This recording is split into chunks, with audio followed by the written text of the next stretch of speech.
পড়ুয়াদের পরোক্ষে বইয়ের পোকা না হওয়ার বার্তা দিলেন মুখ্যমন্ত্রী।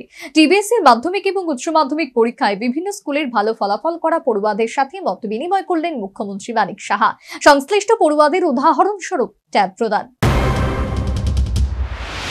শুক্রবার ঘোষিত হয়েছে ত্রিপুরা মধ্যশিক্ষা পর্ষদ তথা টিবিএসসি পরিচালিত মাধ্যমিক এবং উচ্চ মাধ্যমিকের ফলাফল। তবে এবার টিবিএসসি মাধ্যমিক এবং উচ্চ মাধ্যমিকের ফলাফলে কৃতী সেরা 10-এর তালিকা প্রকাশ করেনি। এর মধ্যে রাজ্যের বিভিন্ন স্কুলের মাধ্যমিক এবং উচ্চ মাধ্যমিকে ভালো ফলাফল করা পরীক্ষার্থীদের সঙ্গে মতবিনিময় করলেন মুখ্যমন্ত্রী মানিক সাহা। মুখ্যমন্ত্রীর সরকারি আবাসে পড়ুয়াদের সঙ্গে মতবিনিময় করেন মুখ্যমন্ত্রী।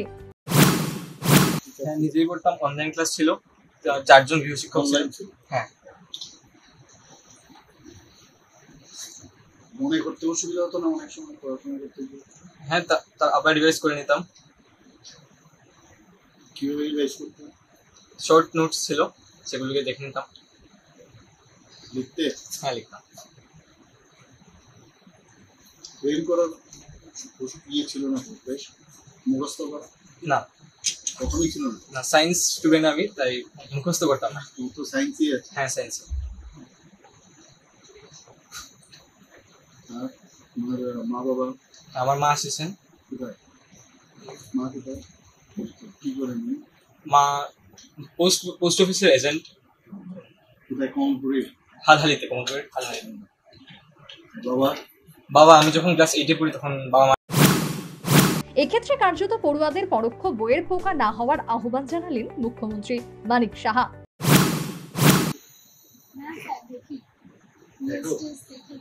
শুধু বুক আর না, খেলাধুলা? কি খেলাধুলা করেছো? দেখতে পারো ক্রিকেট?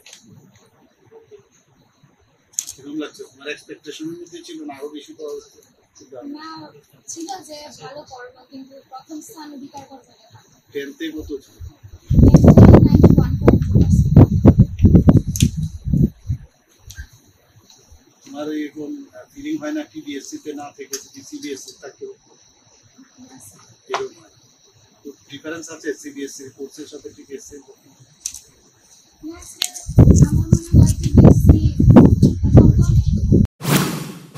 শুধুমাত্র সৌজন্যমূলক মতবিনিময় নয়, উপস্থিত সংশ্লিষ্ট ভালো ফলাফল করা পড়ুয়াদের মুখ্যমন্ত্রীর তরফে উপহারস্বরূপ ট্যাব প্রদান করা হয়। মুখ্যমন্ত্রীর হাত থেকে উপহারস্বরূপ ট্যাব পেয়ে সংশ্লিষ্ট পড়ুয়ারা উৎসাহিত এবং অনুপ্রাণিত। সর্বোপরি এই মতবিনিময়ের মাধ্যমে পরোক্ষ পড়ুয়াদের বইয়ের পোকা না হওয়ার আহ্বান জানালেন মুখ্যমন্ত্রী Manik Saha. Bureau report, news vanguard.